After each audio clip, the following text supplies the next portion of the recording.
Okay, this is a second D&D video today because I'm bored, I have stories to tell, I don't have anything else to do, and chase drum is a thought. This takes place pretty recently, actually, and I have a group of players who, this one was actually a pretty big group, a lot of people came. It was the Druid, Cleric, Bard, Wizard, and Fighter. Those people came together. The fighter isn't like just a basic human fighter. He is a human fighter, but he chose his subclass to be gunslinger. So just so you know, he's not like a basic average fighter. Anyways, the point is, the wizard was going to retake on Cthulhu because this happened like one session immediately after the first one, where one session after the Cthulhu one, where they died to Cthulhu. They were resurrected, and their first thought was, oh, we can't take this guy on? Well, how can I gimmick the game to let me kill Cthulhu? They wanted to do the door thing again, except for the fact that Cthulhu has a fly speed, so they can't, kill Cthulhu like that. But what they can do is wish him out of existence. The wizard decided that he was going to wish for Cthulhu to die. And so I was like, okay, well, I don't want this to happen, so I teleported him into the future where, let me explain. He has a ring of spell holding that can go up to a single 9th level spell, but as soon as he uses it, it breaks. So I teleported him into the future where the Cthulhu was dead, but that removes him from the party. So he thought about it and he was like, oh no, I won't be here for the session. I will have literally just effectively killed my character, essentially.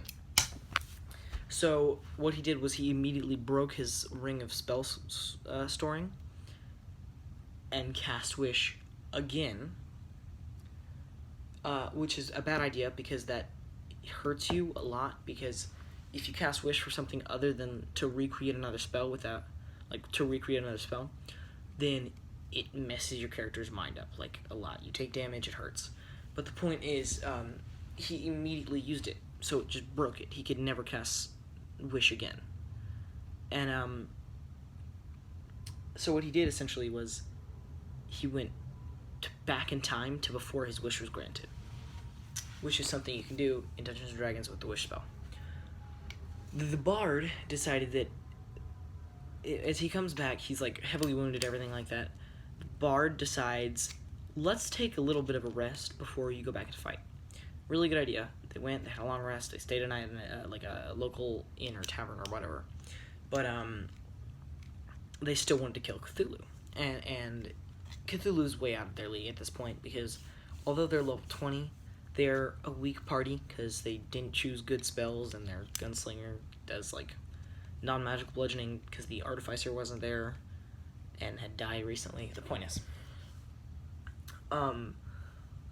they woke up the next day and the Bard decided he was going to try his hand at Wish, and instead of that, he decided he was going to recreate the effects of the clone spell, which let me read you what clone needs. It's an 8th level necromancy spell that the casting time is 1 hour. You need a diamond worth at least 1,000 gold piece and a cubic inch of flesh. Keep that in mind, a cubic inch. And a vessel worth at least 2,000 gold pieces and is large enough to contain and hold a medium creature, which is expensive, very expensive. That's a 3,000 gold piece thing to just create another version of you. It grows to full size after 120 days. You can choose to, you just can't have this vessel touched. So if it's creating, you cannot touch the vessel or it will die. But what it can do is, you can essentially give a clone a soul by killing someone.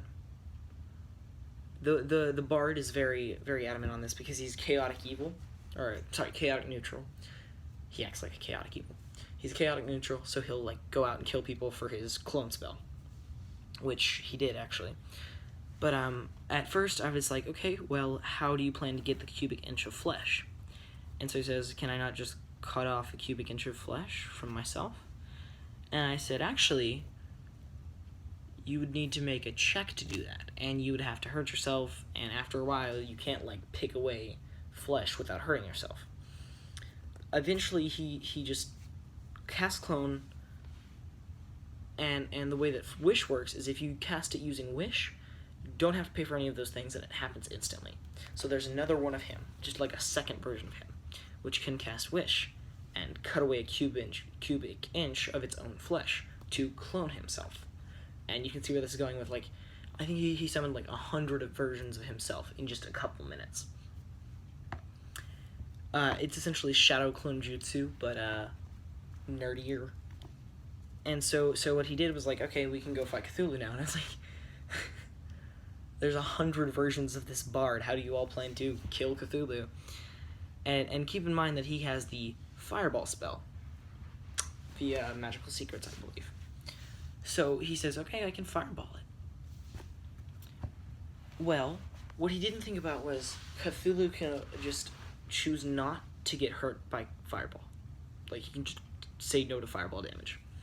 I don't remember if it's like he has magical resistance or like he can just immune to fire or something.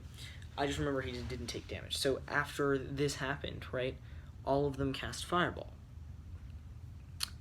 which didn't work. And so the bard just thought that his other versions couldn't deal damage. So instead of having them all try another spell, he just made them all cast fireball at their own feet, killing themselves. Now that is a lot of fireballs. And I still do structural damage. I have the HP of Cthulhu's hideout. And it was like ridiculously high. Like, you are not going to be able to take it down. But let me think. That's 800 d6s worth of fire, explosive damage to this small building. Which Cthulhu's big, but he doesn't need a large space. So it was a pretty small place. They literally just blew up Cthulhu's house, which came crashing down on him because he lives under a large mountain, which means an excessive amount of bludgeoning damage, which is magical because it was created by magical means that this happened to fall on him.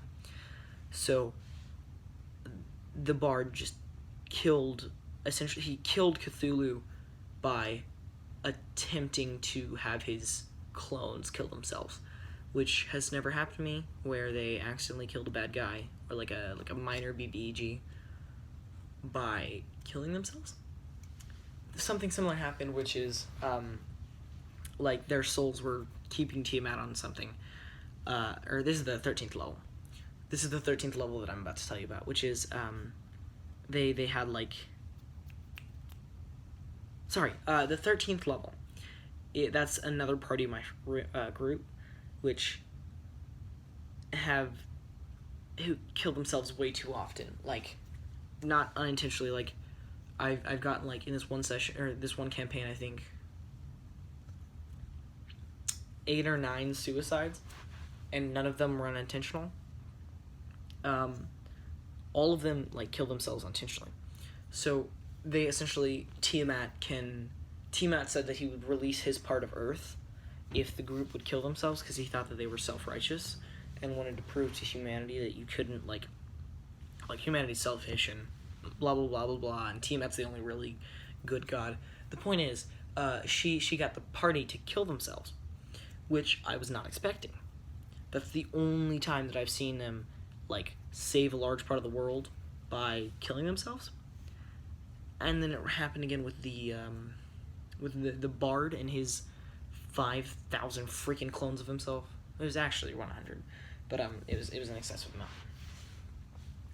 Now let me explain one more thing about Cthulhu's lair, which is there's a smaller village of Kotao that live in there, and the Kotao that saved them, like he sees 100 versions of a bard that he saved like last week just walk into this house and blow themselves up. And he's like astonished because clones, they have as much HP as themselves, but in the game, if you intentionally kill yourself, you die in one hit no matter what, which is kind of dumb because I don't know. I just think like if you physically cannot die to a single dagger. If you stab yourself with the dagger, you die. I don't get it. The point is, I'm just ranting about how they were able to exploit my game, which I should have known. But yeah.